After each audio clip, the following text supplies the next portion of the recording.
JOCO Morning Show on Country Superstars 102.3. You know, every once in a while, we invite our good friend Melissa Overton from medicaltraining.me to stop by for a quick conversation on staying healthy. And she's here this morning to specifically address mental health. Good morning, Melissa.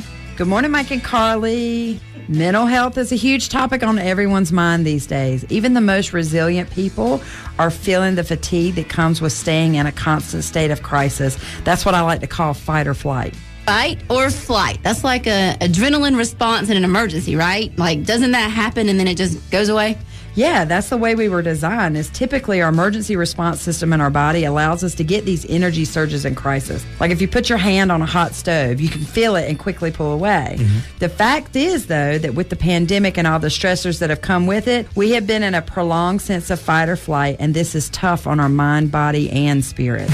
Melissa, so how common are mental health conditions? Gosh, actually, we're seeing at least 1 in 5 people who are affected by mental health conditions right now, and prescriptions for mental health medications have increased by 67% in the last year. It's important that we recognize when we're on overload.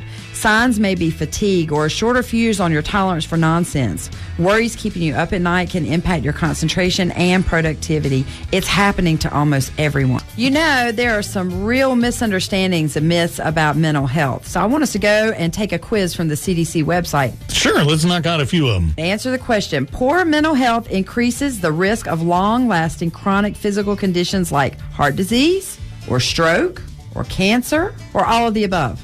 All of the above. Ding, ding, ding, ding. You're right. Here's another one. Mental illness can or cannot be treated. Can. It's can. Many people recover from mental illness completely. True or false? People with mental illness are violent.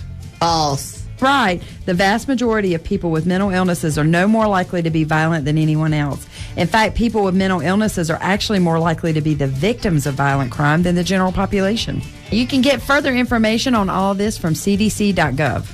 You know, when we think about mental illness, we automatically think it means that you're weak. But the fact is, there's lots of people who may be struggling and just not feeling quite right. And it's okay to say, hey, I need to talk to somebody.